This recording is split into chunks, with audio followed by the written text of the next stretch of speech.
In its final regular season game here in the Carrier Dome, the Syracuse Orange knocked off Colgate 18-3. The question is, will the Orange return here next weekend for the NCAA first round?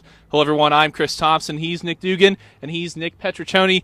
Guys, an impressive performance for the Orange today.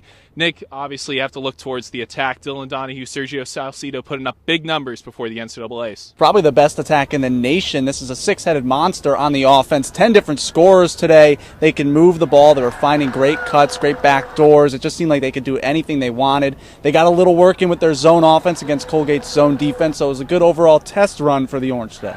Nick, you're right. They built off that impressive performance in the ACC tournament. So did the defense, Mr. Dugan. Yeah, Evan Malloy not tested heavily today, but the defense has been spectacular in these past 5 games, only giving up single digits to each of their last 5 opponents, and that includes twice against North Carolina and against Duke, and of course here against Colgate today. The defense is clicking on all cylinders heading into this NCAA tournament. Good sign for Coach Desko's squad.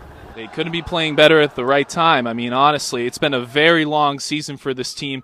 And Mr. Dugan, we'll start off with this one for you. Your favorite memory. Obviously, I have one as being down in Kennesaw and everything, but what was one moment this season that, kind of defined what this team was? I think what defined this team this year was the midweek loss to Cornell, going on the road. They lose in overtime. Coming off of that loss, I think we really saw this team change their mindset.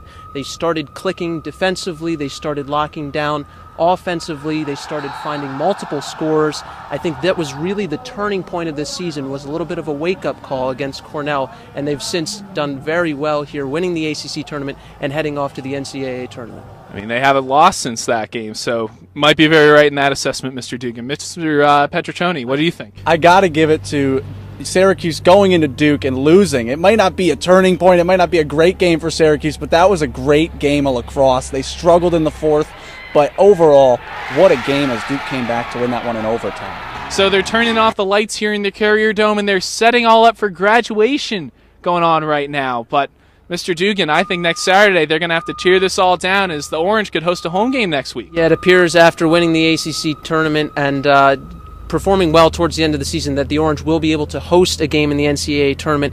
I see them, while it could be a good matchup, possibly with a Johns Hopkins team that they lost to earlier this season, I think that they'll be able to squeak past whoever they play in the first round. I think the final 8, also a possibility for the Orange to advance there. They're playing very well right now on all sides of the ball. I think we may see the Orange's run end in the Final 4. We'll have to wait and see. All depends on who they play. It's a difference of playing Brown or Albany, It really comes down to that. But Mr. Petraccione, how do you see the Orange doing in the tournament? I'm going to disagree with you here. I think these are the national contenders. They're one of the hottest teams in lacrosse right now, coming off a great ACC tournament. In all honesty, I think Final 4 is a breeze. It's going to become a national championship game. Whoever the bracket faces out, whoever comes and meets them, they're going to have a test with the Orange. I'm predicting Syracuse a big favorite in this tournament. Well, we certainly know who has the orange T-shirt underneath his shirt and tie today. Well, that will do it from the Carrier Dome. The regular season is all done, but we'll have to see what waits when the playoffs begin. For Mr. Dugan and for Mr. Petraccione, I'm Chris Thomsen.